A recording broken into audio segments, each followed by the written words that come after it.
కేవలం 10 మంది నా పేరు చెప్పుకుంటూ వాళ్ళ సొంతంగా ఇష్టంగా కడుపు నిండా తినాలి అనే ఒక్క ఆలోచనతో మొదలైంది గ్రీన్ వ్యాలీ గార్మెంట్స్. ఈ అనంతపురం జిల్లా అనాదిగా ప్రతి సంవత్సరం కరువు జిల్లాగా ప్రకటిస్తూ వస్తున్నారు. ఇన్పుట్ సబ్సిడీ వచ్చిందా, ఇన్సూరెన్స్ వచ్చిందా, ఇంతనే ఎవరన్నా చనిపోతే పరామర్శించామా, సో ఆటికే పరిమితం అయిపోతుంది.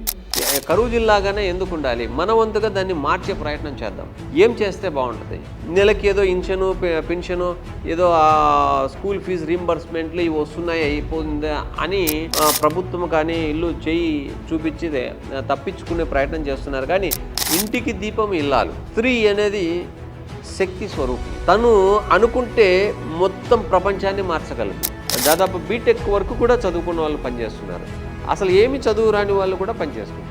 సో అందరూ కలిసి, అన్ని కులాల వాళ్ళు కలిసి, ఇక్కడ కుంటి వాళ్ళ కాటి నుంచి అందరూ వికలాంగులు కూడా సైతం పనిచేసుకునే విధంగా మేము పెద్ద ఫారెస్ట్ అయినా కూడా చిన్న నిప్పుతో ఏ విధంగా కాలిపోతుందో ఇక్కడున్న ఆ కరువు అనేటువంటిది, ఆ చీకటిని పాల్గొనాలంటే ఒక చిన్న వెలుగు అనేటువంటిదే ఈ వ్యాలీ గ్రీన్.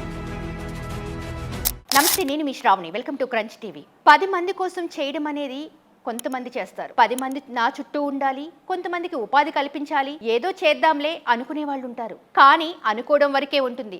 ఆచరణలోకి చూస్తే చాలా మంది వెనకడిగే వేస్తారు. ఎందుకంటే అనుకున్నంత ఈజీ కాదు ఆచరణ. ఖచ్చితంగా నేను చేసి చూపిస్తాను, 10 మందికి ఉపాధి కల్పిస్తాను. ఇక్కడ నాకు కావాల్సింది లాభార్జన కాదు, కేవలం 10 మంది నా పేరు చెప్పుకుంటూ వాళ్ళ సొంతంగా ఇష్టంగా కడుపు నిండా తినాలి అనే ఒక్క ఆలోచనతో మొదలైంది గ్రీన్ వ్యాలీ గార్మెంట్స్. సో ఆ సంస్థ అధినేత యజమాని మనతో ఉన్నారు, జీవానంద్ రెడ్డి గారు. నమస్తే సార్. సార్, మీ ముఖ్య ఉద్దేశం అంటే మీరు చెప్పిన ప్రతిదీ కూడా ఇంతకుముందు మనం మాట్లాడుకున్నట్లుగా 10 మంది కోసం మీరు ఎంతవరకైనా వెళ్తారు అనేది నిజంగా అర్థమైంది. అసలు ఈ వ్యాలీ ఏదైతే గ్రీన్ వ్యాలీ గార్మెంట్స్ అనేది ఉందో దాని యొక్క ముఖ్య ఉద్దేశం ఏంటి? ఏ పర్పస్లో మీరు దీన్ని స్టార్ట్ చేశారు? యాక్చువల్లీ ఈ అనంతపురం జిల్లా అనాదిగా భారత రాజ్యాంగం ఏర్పడినప్పటి నుంచి ప్రతి సంవత్సరం కరువు జిల్లాగా ప్రకటిస్తూ వస్తున్నారు. మరి కరువు జిల్లా అంటే మీకు తెలిసే ఉంటుంది, వర్షపాతం ఉండదు, పరిశ్రమలు లేవు, ఆదాయం లేదు, వనరులు లేవు. అందుకని ఇది ఒక ఎడారి ప్రాంతంగా రికార్డ్స్లో అప్డేట్ అవుతా వస్తుంది. మరి ఇక్కడ ఐఏఎస్ ఆఫీసర్లు అవుతున్నారు, రాష్ట్రపతులుగా చదువుకున్న ఉన్నారు. సో ఇంత చదువుకున్న ఇంత అభివృద్ధి జరిగినప్పటికీ కానీ ఈ ప్రాంతం మాత్రం ఎప్పటిలాగా కరువు జిల్లా. ఇన్పుట్ సబ్సిడీ వచ్చిందా, ఇన్సూరెన్స్ వచ్చిందా, ఇంతనే ఎవరన్నా చనిపోతే పరామర్శించామా, సో ఆటికే పరిమితం అయిపోతుంది. సో ఇది ఇలా కాకూడదు. ఎందుకంటే భూమి ఇక్కడే కాదు అన్ని చోట్ల ఉంది. అన్ని చోట్ల వాటికి సరిపోయే నీరు కూడా వస్తుంది, వర్షాధారము వస్తుంది. వర్షాలు పడవు అనేది అబద్ధమే, వర్షాలు పడుతున్నాయి. పడిన వర్షాలని కాపాడుకోలేకపోతున్నామని చెప్పాలి మనం. తర్వాత పరిశ్రమలు ఎన్నైతే కాలేజీలు అయితే పెడతారు, ఎన్ని కాలేజీలు అంటే అన్ని కాలేజీలు పెడతారు. కానీ చదువుకున్న పిల్లలు ఎక్కడ పోతున్నారో మాత్రం రికార్డ్స్ లేవు. వాళ్ళు ఏమైపోతున్నారో రికార్డ్స్ లేవు. మరి పక్క రాష్ట్రాలకు పోతున్నారా, లేకుంటే విదేశాలకు పోతున్నారా, లేకపోతే సూసైడ్లు చేసుకున్నారా తెలియదు. సో కాలేజీలు మాత్రం నిర్మిస్తారు, ఫీజులు కలెక్ట్ చేసుకుంటారు, అకౌంట్లో పెట్టుకుంటారు. మరి ఇక్కడ పరిశ్రమలు పెట్టి వాళ్ళ జీవనానికి సరిపోయే విధంగా, ఒక కుటుంబానికి రక్షణ అయ్యే విధంగా వాళ్ళకి ఒక ఉపాధి అనేటువంటిది లేదు. సో అందుకని ఇది అనాదిగా ఒక కరువు జిల్లాగానే చెప్తూ వస్తున్నారు. సో మేము దానికి ఎందుకు ఇలా ఉండాలి, ఒక ప్రత్యామ్నాయం, కరువు జిల్లాగానే ఎందుకు ఉండాలి, మన వంతుగా దాన్ని మార్చే ప్రయత్నం చేద్దాం, ఏం చేస్తే బాగుంటుంది అని మేము ఒక ఆలోచన చేసినాం. సో దాంట్లో మహిళలు ముఖ్యంగా ఇంటికి దీపం ఇల్లాలు. స్త్రీ అనేది శక్తి స్వరూపిణి. తను అనుకుంటే మొత్తం ప్రపంచాన్ని మార్చగలదు. సో ఈ సృష్టి నడుస్తుంది, ప్రశాంతంగా ఉంది అంటే స్త్రీని, ప్రళయం కావాలన్నా స్త్రీని. సో అటువంటి స్త్రీకి ఈరోజు రక్షణ, మనోధైర్యాన్ని నింపాలి. ఫస్ట్ స్త్రీ సంతోషంగా జీవించగలుగుతుంది, ధైర్యంగా జీవించగలుగుతుంది అంటే ఆ ప్రాంతం ఖచ్చితంగా డెవలప్ అవుతుంది అనేది మా నమ్మకం. సో అందుకని మేము మహిళలకి రక్షణ, మహిళలకి ఉపాధి, బలము, ధైర్యము. చాలామంది ప్రభుత్వం నుంచి వచ్చే డబ్బులతో తృప్తి పడతారనుకుంటే అది అబద్ధమండి. వాళ్ళు మానసిక వ్యధకి గురవుతున్నారు. నెలకి ఏదో ఇన్షను పెన్షను ఏదో స్కూల్ ఫీజు రీంబర్స్మెంట్లు ఇవి వస్తున్నాయి అయిపోయిందా అని ప్రభుత్వం కానీ ఇల్లు చేయి చూపించి తప్పించుకునే ప్రయత్నం చేస్తున్నారు. కానీ ప్రాంతంలో ఉన్న మహిళలు సంతోషంగా ఉంటున్నారా, లేకపోతే ఆ ప్రాంతంలో ఉన్న ప్రజలు సంతోషంగా ఉంటున్నారా అనేది మనం చూడాలి. సో అందులో భాగంగా మేము వాళ్ళకి తన పని తను స్వయం కృషిగా చేసుకోగలిగినప్పుడు వాళ్ళు ఖచ్చితంగా ఆనందపడతారు. మీరు చాలామంది ఇక్కడ మన ఫ్యాక్టరీలో కుంటి వాళ్ళు కూడా ఉన్నారు. కుంటి వాళ్ళు మామూలుగా గుళ్ళ దగ్గర పోయి అడుక్కుంటారు. కానీ ఏ రోజు ఒక్కరోజు కూడా ఆబ్సెంట్ కాకుండా కుంటి వాళ్ళు కూడా వచ్చి ఇక్కడ సీట్లో కూర్చొని వాళ్ళు పని చేసుకోగలుగుతున్నారంటే వాళ్ళకి మాకు పని కావాలా, మేము పని చేసుకుంటాము, మాకు మా కాళ్ళ మీద మేము నిలబడి బతకాలా, ఒకరిచ్చే భిక్ష మాకు అవసరం లేదు, ఇస్తే మేము సంతోషంగా మాకు పని ఇస్తే మేము కష్టపడి మా డబ్బు మేము సంపాదించుకుంటామనే ఒక ఆత్మవిశ్వాసం, ఆత్మతృప్తి అనేటువంటిది ఈ మహిళలు కోరుకుంటున్నారు. సో అందులో భాగంగా వాళ్ళంతా సంతోషంగా ఏ రోజైతే ఉంటారో ఆ రోజు ఈ ప్రాంతం డెవలప్ అవ్వడం మొదలు పెడుతుంది. అందుకని మేము మహిళలకి సంబంధించి ఒక యూనిట్, ఏది మహిళలకైతే చదువుకున్న వాళ్ళు, చదువు రాని వాళ్ళు ఎవరైనా కూడా ఇన్వాల్వ్ అయ్యి చేసుకోవచ్చు. ఇక్కడ దాదాపు బీటెక్ వరకు కూడా చదువుకున్న వాళ్ళు పనిచేస్తున్నారు, అసలు ఏమి చదువు రాని వాళ్ళు కూడా పనిచేసుకుంటున్నారు. సో అందరూ కలిసి, అన్ని కులాల వాళ్ళు కలిసి, ఇక్కడ కుంటి వాళ్ళ కాటి నుంచి అందరూ వికలాంగులు కూడా సైతం పనిచేసుకునే విధంగా మేము అన్ని రకాలుగా వాళ్ళకి వసతులు ఏర్పాటు చేసాం. బస్సులు పెడుతూ ఉచితంగా బస్సులు పెట్టాం. సో వాళ్ళు కంఫర్ట్గా వస్తున్నారు, పని చేసుకుంటున్నారు, వెళ్ళిపోతున్నారు. సో వాళ్ళకి ఆ విధంగా వాళ్ళ జీవితాలు ఎప్పుడైతే నిండుగా, పచ్చగా, శాంతంగా, ప్రశాంతంగా, ఆనందంగా ఉంటాయో అప్పుడు ఆ ప్రాంతం ఆటోమేటిక్గా ఆ కుటుంబం చల్లగా ఉంటుంది, కుటుంబం పిల్లలు పెద్దలు అందరూ సంతోషంగా ఉంటారు. ఆ విధంగా ఆ గ్రామం ద్వారా పక్క గ్రామాలు, ఆ విధంగా ఆ ప్రాంతం అభివృద్ధి రావడానికి అవకాశం వస్తుంది. సో పెద్ద ఫారెస్ట్ అయినా కూడా చిన్న నిప్పుతో ఏ విధంగా కాలిపోతుందో ఇక్కడున్న ఆ కరువు అనేటువంటిది, ఆ చీకటిని పారదోడాలంటే ఒక చిన్న వెలుగు అనేటువంటిదే ఈ వ్యాలీ గ్రీన్ గార్మెంట్స్. ఆ వెలుగు అనేటువంటిది, వ్యాలీ అంటే మీకు తెలిసిందే, వ్యాలీ అంటే ఒక లోతట్టు, హిమాలయాలు, పెద్ద పెద్ద పర్వతాల దగ్గర లోతట్టు లోయలు ఉంటాయి కదా, ఆ ప్రాంతం ఎప్పటికీ ఎండిపోదండి, మీకు తెలిసి ఉంటుంది. సో దాన్ని వ్యాలీ అంటాం. సో ఆ ప్రాంతంలో ఎప్పటికీ నిరంతరం పచ్చగా ఉంటుంది. సో అదేవిధంగా గ్రీన్ అంటే పచ్చదనం. సో ఎప్పటికీ పచ్చగా ఉండాలనేటువంటిది, నిరంతరం పచ్చగా ఉండాలని ఈ ప్రాంతం కలకల్లాడాలి. అనంతపురం జిల్లా కరువు జిల్లా కాదు. సో ఒక పచ్చదనాన్ని నింపాలి. ప్రతి ఒక్కరు కూడా గర్వంగా మేము హ్యాపీగా ఉండగలుగుతున్నాము, ప్రభుత్వం మీద మేము ఆధారపడలేదు అని చెప్పి వాళ్ళు గర్వంగా సంతోషంగా జీవించే రోజులు రావాలని చెప్పేసి మేము స్టార్ట్ చేసాము. సో అందులో భాగంగా ఇక్కడ ఒక 1000 నుంచి 5000 మంది ఇండైరెక్ట్గా, 5000 మందికి 1000 మందికి ప్రత్యక్షంగా ఇక్కడ ఉద్యోగాల అవకాశాలు ఉన్నాయి. సో వాళ్ళు వచ్చి వాళ్ళకి ఇక్కడ శిక్షణతో పాటు ఏమీ పని రాకపోయినా కూడా వాళ్ళకి ఇక్కడ శిక్షణ ఇచ్చి, మీరు ట్రైనింగ్ ఇప్పించి వాళ్ళకి ఉత్తీర్ణులు చేసి వాళ్ళకి ఆదాయం వచ్చే విధంగా మనం చేస్తున్నాం. స్టార్టింగ్ అంటే ఎంతమందితో స్టార్ట్ అయిందండి ఇది యాక్చువల్లీ నేను 4 years పైన అయింది ఇది స్ట్రగుల్ తీసుకోబట్టి. 4 years కిందన నేను ఇక్కడ ట్రైనింగ్ ఇన్స్టిట్యూట్ ఒకటి పెట్టాం. సో మహిళలకి ఉచితంగా శిక్షణ ఇప్పిస్తూ వాళ్ళకి దాదాపు 2000 మందికి పైన నేను శిక్షణ ఇచ్చాము. ఆల్రెడీ మనం స్టైఫండ్ ఇచ్చి చేసాము. ఇప్పుడు ఆ తర్వాత ఇప్పుడు ఇక్కడ వచ్చేసి స్టార్టింగ్ ఒక 10 మెంబర్స్తో స్టార్ట్ అయింది ఇది. సో 10 మెంబర్స్ నుంచి ఇప్పుడు అరౌండ్ 400 మెంబర్స్ పైన వర్క్ చేసుకుంటున్నారు. ఇంకా ఒక 600 మంది వరకు ఇక్కడ డైరెక్ట్గా పనిచేసుకోవడానికి కూడా అవకాశం ఉంది.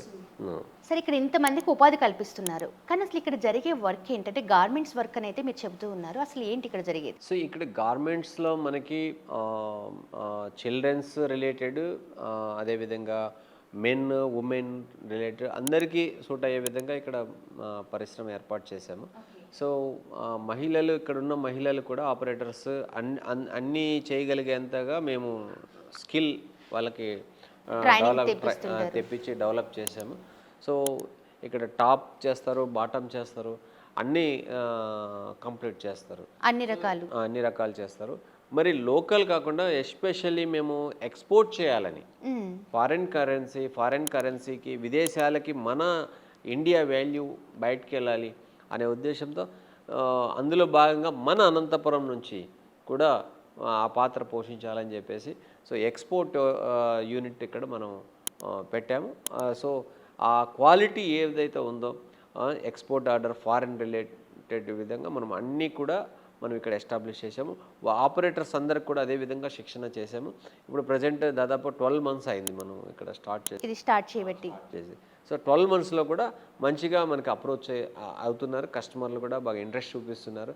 మనకి ఆన్లైన్ పర్మిషన్స్ ఆన్లైన్ ఇవి కూడా ఉన్నాయి కాబట్టి ఇప్పుడు విదేశాల నుంచి కూడా మనకి డైరెక్ట్గా అప్రోచ్ అయ్యే అవకాశాలు ఉన్నాయి ఇప్పుడు. సో డైరెక్ట్గా మనకి ఈ మారుమూల ప్రాంతంలో ఇంత దూరం ఎవరు వెళ్ళాలి, ఎందుకు వెళ్ళాలి, నేను ఇప్పుడు అడగబోయేది కూడా అది. ఎందుకంటే అంత సిటీలో ఉండి అది వేరే వర్క్ నడుస్తూ ఉంటుంది, కానీ ఇంత మారుమూల గ్రామంలో ఇంత పెద్ద సంస్థని మీరు ప్లాన్ చేసి ఉపాధి కల్పించాలి అనే ఆలోచన చేశారు కదా, అసలు ఎంతవరకు వర్కౌట్ అవుతుందంటారు? సో స్టార్టింగ్ అయితే మనం ఏదైనా కానీ ఒక కళతోనే మొదలు అవ్వాలి. కళ అనేది లేకపోతే అసలు మనం లేవము, ఇంకో పని చేయలేము. సో ఒక మంచి అదైతే ఒక మంచి విజన్ చేస్తే ఆ విజన్కి అది రీచ్ అవ్వడము అంత ఈజీ అయితే కాదు, బట్ కష్టం ఉంటుంది. ఆ కష్టము పడినప్పుడే ఎంత కష్టం పడతామో అంత ఫలితం కూడా ఉంటుంది. సో మేము దాదాపు ఈ యూనిట్ ఈ గవర్నమెంట్ యూనిట్ నేను ఈ స్టేజ్కి రావడానికి 4 years అయిపోయింది. సో ఈ 4 yearsలో చాలా స్ట్రగుల్స్ తీసుకొని వచ్చాం. అలా సడన్ ఏం జరగలేదు. ఈ 4 yearsలో మంచి అభివృద్ధి అయితే వచ్చింది ఇప్పటికీ. అయితే ఇంకా కావాలి, ఇంకా చాలా కావాలి. సో ఈ ప్రాంతం మారుమూల ప్రాంతంలో ఇక్కడ ఈ మహిళలకి ఇక్కడ ఉన్న మహిళలకి ఈ యూనిట్ ఎలా వర్క్స్ చేయాలి, గార్మెంట్స్ ఎలా చేయాలనేది వీళ్ళకి అనుభవం లేదు. సో వాళ్ళందరూ హ్యాపీగా ఉండాలనే మేము యూనిట్ పెట్టాము. వాళ్ళందరికీ సపరేట్ శిక్షణ ఒక 3 నెలల పాటు శిక్షణ ఇప్పించి మనము గవర్నమెంట్ రెడీ అయ్యే విధంగా చేసి ఈరోజు ఎక్స్పోర్ట్ విదేశాలకి సైతం ఇక్కడి నుంచి పంపించే విధంగా రెడీ చేపిస్తున్నాము. సో ఆ మహిళలు కూడా వాళ్ళు ఆ పని చేస్తున్నప్పుడు వాళ్ళ ఫీలింగ్ వేరే ఉంటుంది. సో మనము ఎక్కడో విదేశాలకి మనం పని చేయగలుగుతున్నాము, చదువు రాని వాళ్ళు కూడా ఆ పని చేస్తున్నారంటే సెల్ఫ్ సాటిస్ఫాక్షన్ అనేటువంటిది మేము ఇవ్వగలుగుతున్నాము. అది మాకు చాలా హ్యాపీ అనిపిస్తుంది. అంటే మీరు చెప్పేదాని ప్రకారంగా మీరు ఒక నేషనల్ ఇంటర్నేషనల్ లెవెల్లో కూడా ఇక్కడ కొన్ని బ్రాండ్స్ని రెడీ చేయించి ఆ బ్రాండ్స్ని ఎక్స్పోర్ట్ చేస్తున్నారు. ఇప్పటి వరకు అంటే ఎంతవరకు వెళ్ళారు, అంటే ఏ ప్లేసెస్కి వెళ్ళాయి? ఇవి ఆస్ట్రేలియా వెళ్ళాయి, దుబాయ్ వెళ్ళాయి, సో సౌత్ ఆఫ్రికా వెళ్ళాయి, ఇంకా లోకల్ ఇండియాలో కూడా నడుస్తున్నాయి. సో ఈ యూనిట్ ఇంకా యాన్సిలరీ యూనిట్స్ ఇంకా పెరగాలని చాలా లాంగ్ ఇప్పుడైతే 30 kilometers నుంచి వస్తున్నారు ఇక్కడికి దాదాపు. సో ఇంకా దూరం ఉన్న వాళ్ళు రాలేని పరిస్థితి, టైం టేకింగ్. అందుకని వాళ్ళకి ఆ ప్రాంతంలో మేము మళ్ళీ సపరేట్ ఒక యూనిట్స్ పెట్టాలనే ఆలోచనలో ఉన్నాము.